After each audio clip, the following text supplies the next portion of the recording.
여러분, 혹시 기억하십니까?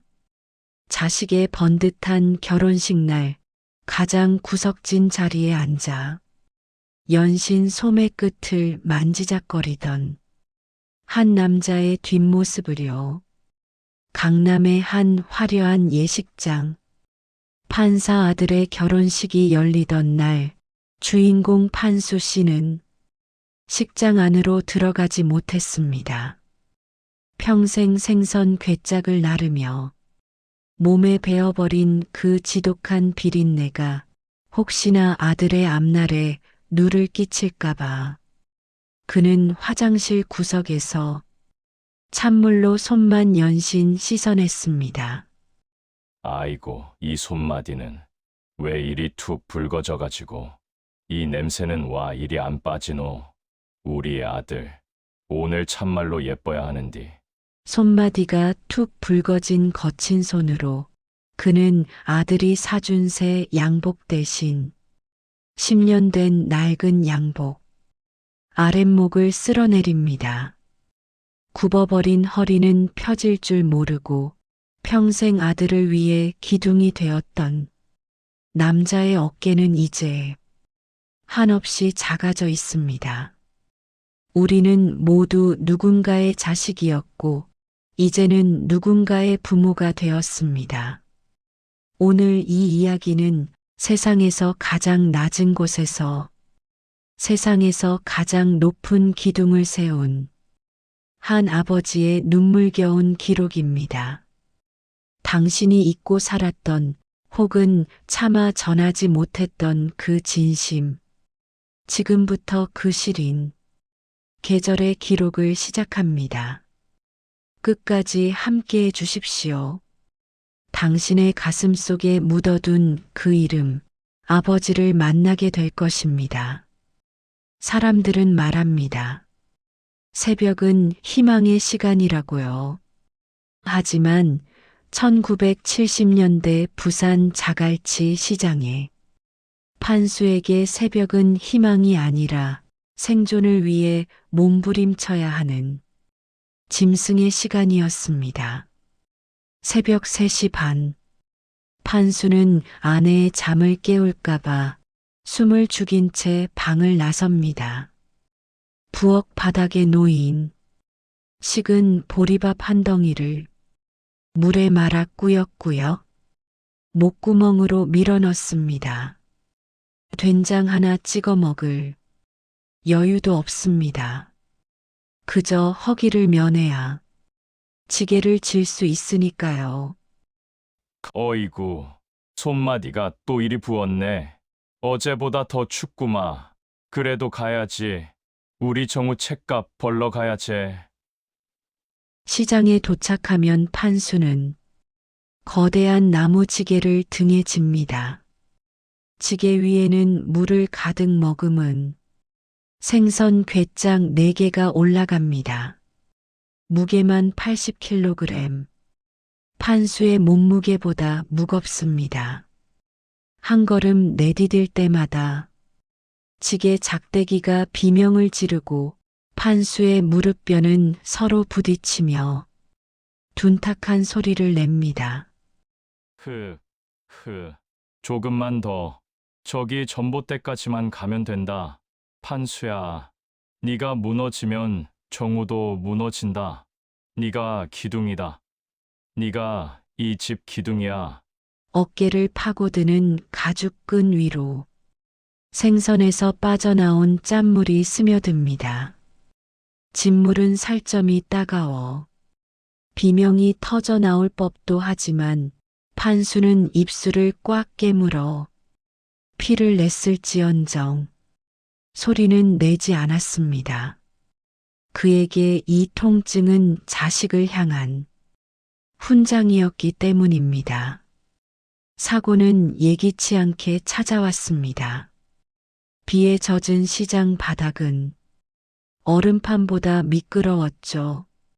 판수는 아들의 학원비를 조금이라도 더 보태려 평소보다 짐을 높게 쌓았습니다.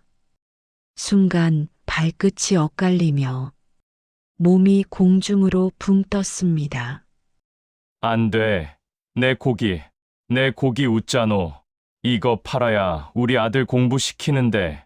아이고, 하느님요. 나한테 와 이러십니까? 진흙탕 속에 널브러진 고등어를 맨손으로 줍던 판수의 손톱이 뒤집힙니다. 피가 섞인 빗물이 바닥을 적십니다. 그때 학교를 마치고 지나가던 어린 정우가 그 광경을 목격합니다. 아버지, 아버지 왜 여기서 이러고 있어요? 손에 피가. 아버지, 오지 마라! 이 비린내 나는 데를 네가 와 호노! 저리 가! 공부나 하라 안 카나! 이 애비 꼴 보기 싫으니까 당장 꺼지란 말이다! 판수는 아들의 손을 때리듯 뿌리쳤습니다. 사실은 아들을 안아주고 싶었습니다. 하지만 자신의 손에 밴 이 지독한 가난의 냄새, 이 생선 비린내가 금쪽 같은 자식의 옷에 베어들까봐 그는 괴물이 되어 소리를 질렀습니다. 멀어져가는 아들의 뒷모습을 보며 판수는 찢어진 가슴을 움켜쥐었습니다. 그날 이후 판수의 허리는 조금씩 굽기 시작했습니다. 물리적인 무게 때문이 아니었습니다. 자식에게 부끄러운 아비라는 마음의 짐이 그의 척추를 아래로 더 아래로 눌러버린 것이죠. 판수는 그날 밤 잠든 아들의 방 문틈으로 비린내 나는 손을 내밀어 봅니다. 차마 만지지는 못하고 허공에서 아들의 얼굴을 쓸어내릴 뿐입니다. 미안하다. 정우야, 애비가 못나서 네 손엔 펜대만 쥐어줄게. 이 애비처럼 비린내 나게 안 살게 해줄게. 내 허리가 부러져도 좋으니까 니만은 반듯하게 서서 살 거라. 이것이 훗날 판사 아들을 만들어낸 굽은 허리의 시작이었습니다. 하지만 판수는 몰랐습니다. 30년 뒤 아들의 화려한 결혼식 날, 자신이 왜 그토록 사랑했던 아들의 손을 잡지 못하고 화장실 구석에서 울어야 했는지 말입니다. 세월은 살같이 흘러 정우는 어느덧 중학생이 되었습니다. 전교에서 1등을 놓치지 않는 정우는 판수의 유일한 긍지이자 비린내 나는 삶을 버티게 하는 단 하나의 기둥이었죠. 하지만 가난은 자라나는 아이의 키보다 더 빠르게 담장을 높였습니다. 어느 날 저녁 학교에서 돌아온 정우의 발을 본 판수의 가슴이 무너져 내립니다. 친구들은 번듯한 운동화를 신고 달릴 때 정우의 발등은 작아진 검정 고무신에 쓸려 피딱지가 앉아 있었습니다. 정우야, 네 발이 와 이리 됐노? 신발이 작으면 말을 해야지. 이 미련한 놈아. 아버지, 괜찮아요. 고무신이 가벼워서 달리기 더 잘 돼요. 저 이번 영어 시험도 만점 받았어요. 아들은 만점을 받았다며 웃었지만 판수는 보았습니다.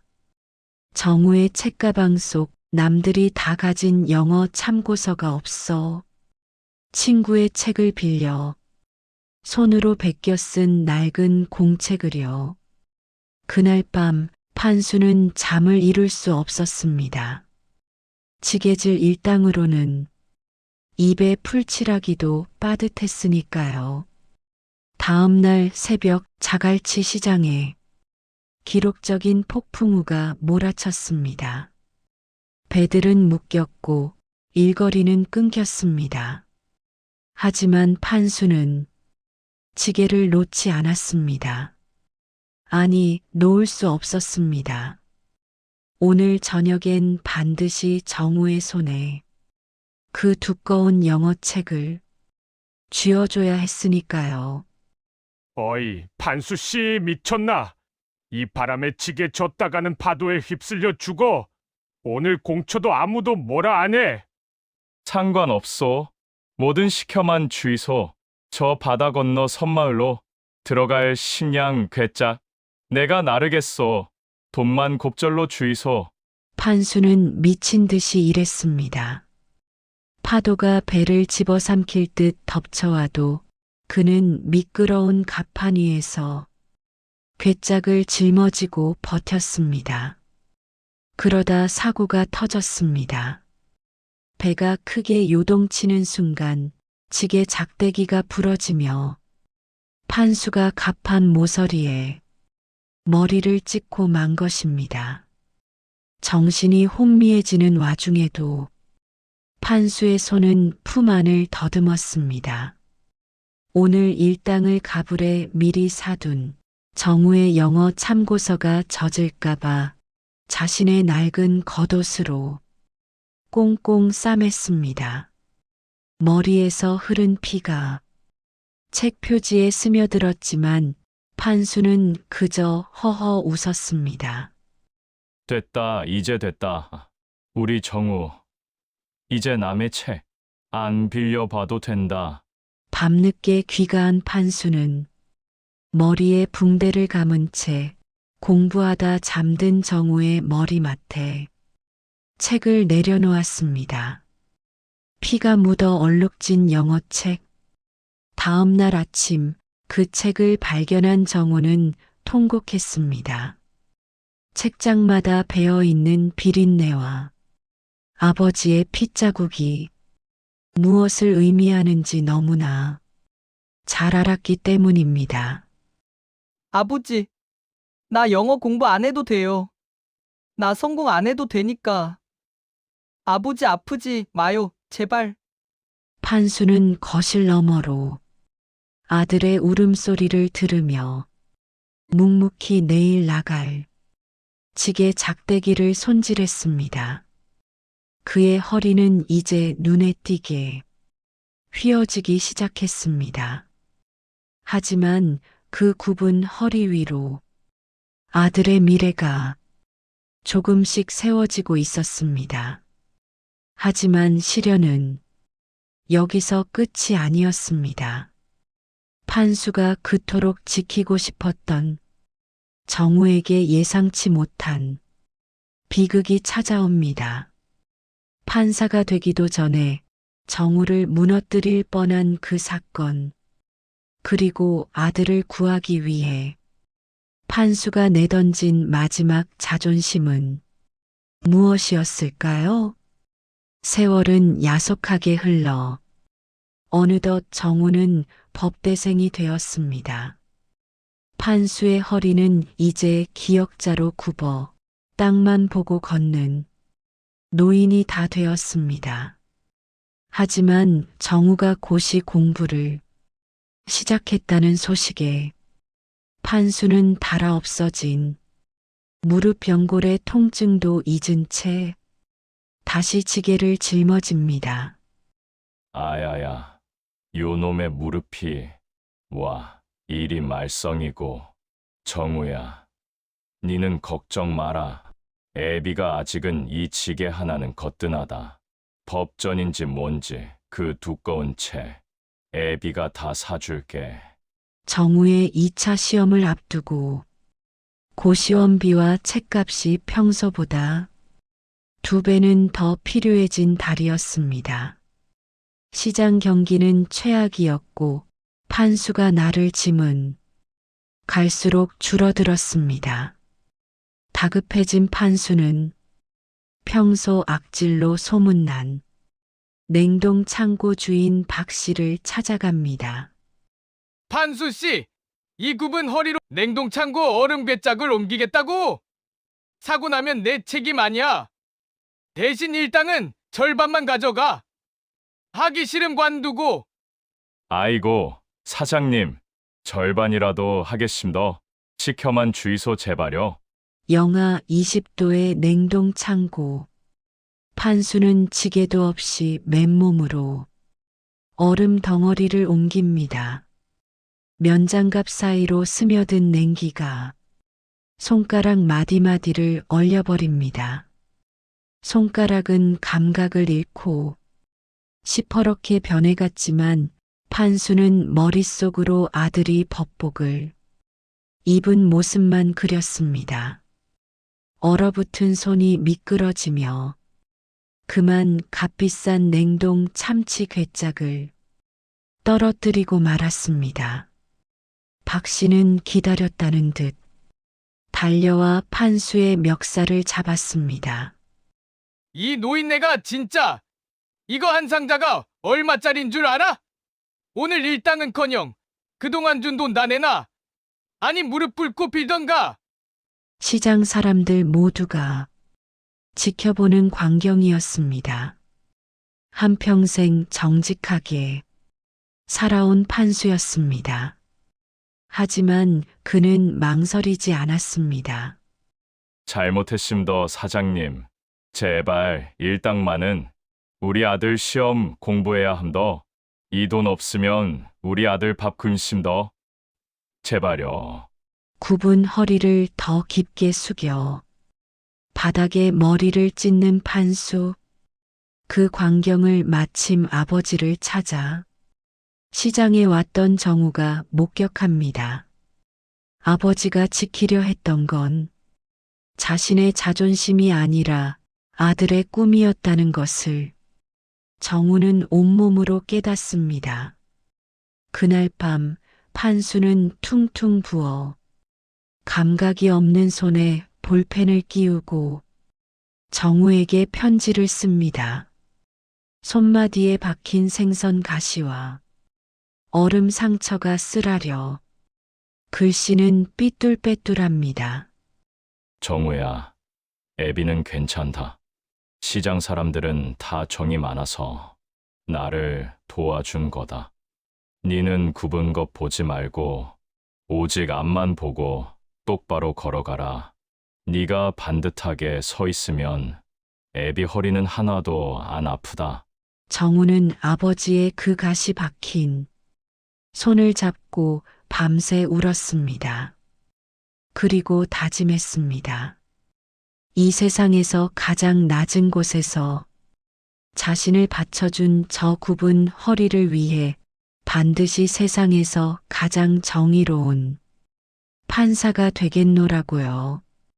드디어 정우의 고시 합격 발표일. 시장 전체가 잔치 분위기에 휩싸입니다.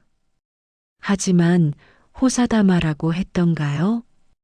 기쁨도 잠시 판수에게 청천벽력 같은 소식이 전해집니다. 아들의 성공을 눈앞에 두고 판수에게 닥친 마지막 시련.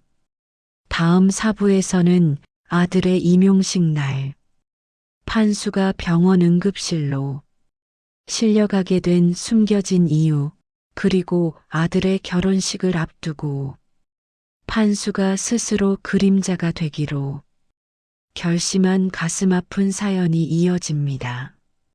드디어 정우가 법복을 입었습니다. 자갈치 시장 개천에서 진짜 용이 난 겁니다. 시장 입구에는 지게꾼 판수 아들 법관 임용이라는 붉은 현수막이 나부꼈고 판수는 난생 처음 어깨를 펴고 시장을 걸었습니다. 하지만 그 기쁨은 오래가지 못했습니다. 아들이 만나는 세상은 이제 판수가 감히 발을 들릴 수 없는 화려한 성벽이 되어가고 있었으니까요. 우리 아들 법복 입은 거 보니까 내 지게 작대기가 이제야 보람이 있네. 근데 정우야, 네 주변 사람들은 다들 어째 그리 번듯하노? 이 애비가 옆에 서면 네 옷에 비린내 묻을까봐 겁난다. 정우의 결혼 소식이 들려왔습니다. 상대는 이름만 대면 아는 집안의 딸이었습니다. 상견례 날 판수는 큰맘 먹고 시장통 양복점에서 제일 비싼 정장을 맞췄습니다. 하지만 식당 입구에서 거울에 비친 자신의 모습을 본 순간 그는 얼어붙고 말았습니다. 이 구분 어리는 양복을 입어도 표가 나는구마. 손톱 밑에 이 검은 때는 우째도 안 빠지고. 식사 내내 판수는 식탁 아래로 손을 숨겼습니다. 사돈댁이 건네는 품격 있는 대화 속에 판수가 할 수 있는 말은 예, 예뿐이었습니다. 지게질로 다져진 투박한 사투리가 나올까봐 그는 귀한 고기 한 점 제대로 씹지 못하고 목구멍으로 넘겼습니다. 아들 정우의 난처한 기색을 읽은 순간 판수의 가슴엔 커다란 구멍이 뚫렸습니다. 결혼식 당일 강남의 화려한 호텔 예식장은 판수에게 다른 세상 같았습니다.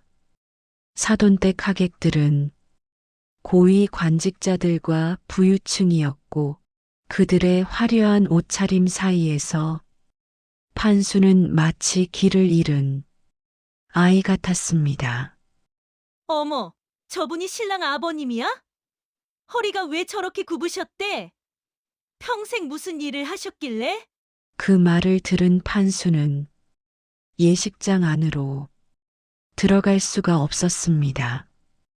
아들의 가장 빛나는 순간에 자신이 오점이 될지도 모른다는 공포가 그를 덮쳤습니다. 그는 결국 예식홀 대신 지하 화장실 구석으로 숨어들었습니다. 아이고 이 손에 밴 비린내는 왜 이리 독하노. 씻어도 냄새가 나는 것 같다. 정우야, 애비가 미안하다.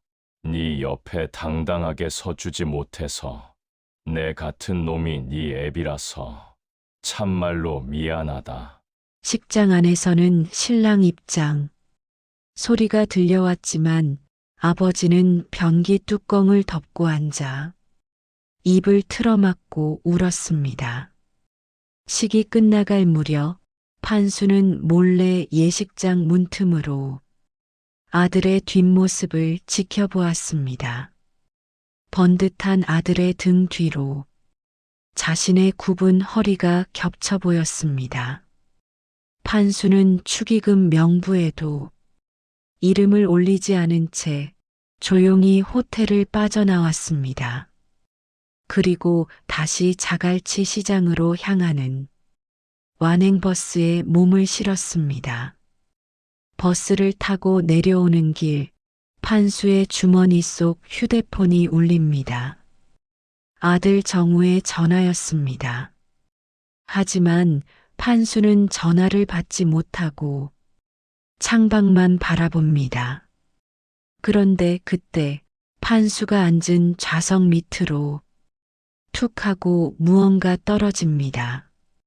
그것은 아들이 상견례 날 몰래 판수의 주머니에 넣어두었던 편지였습니다. 그 편지에는 어떤 반전의 내용이 담겨 있었을까요? 그리고 판수가 시장에 도착하자마자 마주하게 된 충격적인 사건은 무엇일까요? 아들의 결혼식 날 그림자처럼 집으로 돌아온 판수는 그날 이후 급격히 기력을 잃었습니다. 평생 지게질로 다져진 몸이라 자부했지만 아들이라는 목적지가 완공되자마자 판수라는 기둥은 기다렸다는 듯 무너져 내리기 시작했습니다. 자갈치 시장의 차가운 시멘트 바닥 위로 판수가 쓰러졌습니다. 입가에는 하얀 거품이 일었고 굽은 허리는 마치 꺾인 나뭇가지처럼 위태로워 보였습니다. 시장 상인들이 비명을 지르며 몰려들었습니다. 판수 씨 정신 차려 보소. 어이, 여기 사람 쓰러졌심도. 빨리 119 좀 불러주이소. 응급실로 달려온 아들 정우는 병상에 누워있는 아버지를 보고 할 말을 잃었습니다. 재판장에서 위험 있게 법봉을 두드리던 판사의 손이 떨리고 있었습니다. 의사는 정우에게 차트를 내밀며 무겁게 입을 열었습니다. 보호자분, 아버님 몸 상태가 이건 단순히 나이가 들어서 그런 게 아닙니다. 척추는 이미 수십 년 전에 무너졌고 무릎 연골은 아예 남아있질 않아요. 이 몸으로 어떻게 그 무거운 짐을 지고 사셨는지 의사인 저도 믿기지가 않습니다. 통증이 엄청나셨을 텐데 진통제 하나 없이 어떻게 버티신 겁니까? 정우는 아버지가 늘 입버릇처럼 하던 말을 떠올렸습니다. 애비는 하나도 안 아프다. 지게질하면 오히려 몸이 개운하다. 그것은 아들의 마음이 무거워질까봐 판수가 평생을 두고 해온 눈물겨운 거짓말이었습니다. 판수의 옷가지를 챙기기 위해 고향 집을 찾은 정우는 아버지의 낡은 베개 밑에서 검은 비닐봉지를 발견합니다. 그 안에는 고무줄로 칭칭 감긴 낡은 통장 5권이 들어 있었습니다. 통장을 펼친 정우의 눈시울이 뜨거워집니다. 정우 중학교 교복, 정우 영어 참고서, 정우 고시원비, 심지어 아들이 판사가 된 이후에도 판수는 지게질을 멈추지 않았습니다. 마지막 통장에는 정우 아기 돌잔치비라는 이름으로 매달 5만 원, 10만 원씩 비린내 나는 돈이 입금되어 있었습니다. 아들이 잘 살아도 혹시라도 아들이 어려워질 때를 대비해 아버지는 자신의 뼈를 깎아 돈을 모으고 있었던 것입니다. 며칠 뒤 판수가 간신히 눈을 떴습니다. 곁을 지키던 정우가 아버지의 손을 잡았습니다. 지독한 생선 비린내 대신 독한 소독약 냄새가 났지만 정우는 그 손을 놓지 않았습니다. 정우야, 네가 와 여기 있노? 바쁜 놈이. 내는 괜찮다. 어서 가서 일 봐라. 아버지, 제가 판사면 뭐해요? 아버지 허리 하나 못 고쳐드리는데 왜 이렇게까지 하셨어요? 왜요? 바보 같은 놈. 기둥이 굽어야 집이 안 무너지는 법이다. 애비 허리가 굽을수록 네 인생이 곧게 펴지는데 내 삼아 세상에서 젤로 행복한 지게꾼이었다. 정우야, 울지 마라. 애비는 참말로 괜찮다. 판수는 마지막 힘을 쥐어짜 아들에게 무언가를 말하려 합니다. 하지만 그 순간 병실의 기계음이 불길하게 울리기 시작합니다. 정우가 그토록 듣고 싶어 했던 아버지의 마지막 한마디는 무엇이었을까요? 그리고 이제야 아버지의 굽은 허리를 이해하게 된 아들의 마지막 선택은 자갈치 시장에 거대한 기둥이었던 판수가 결국 세상을 떠났습니다. 평생 지게질로 다져진 단단한 근육도 자식을 지키려던 강인한 정신력도 차가운 병실 침대 위에서 마지막 숨을 몰아쉬었습니다. 하지만 판수의 마지막 얼굴은 평온했습니다. 마치 평생 짊어졌던 무거운 괴짝을 이제야 내려놓은 사람처럼요. 정우는 상주석에 앉아 아버지가 남긴 유일한 유품인 지게를 바라보았습니다. 지게 작대기마다 아버지가 쏟은 땀과 생선 비린내가 고스란히 배어 있었습니다. 장례를 마친 정우는 아버지의 지게 작대기 틈새에서 낡은 종이 한 장을 발견합니다. 아버지가 글을 배우지 못해 시장 서기에게 부탁해 대필했던 아주 오래전의 편지였습니다. 정우야, 내 아들 정우야. 사람들이 내 허리가 와 이리 굽었냐고 묻더라. 내 삼아 쪽팔려서 대답 안 했다. 근데 사실은 말이다. 네가 내 등에 엎여서 잠들 때마다 내 허리가 조금씩 더 굽는 걸 느꼈다. 네가 무거워서가 아니라 네 잠든 얼굴이 너무 소중해서 네가 깰까봐 허리를 못 펴겠더라. 내 허리는 세상 짐 때문이 아니라 내 보물인 네를 지키느라 굽은 거다. 그러니 아들아, 내 허리 보고 울지 마라. 이건 내 인생에서 가장 빛나는 훈장이니까. 정우는 그 자리에 주저앉아 오열했습니다. 아버지는 지게꾼이 아니라 한 아이의 세상을 온전히 지탱해 준 거인이었습니다.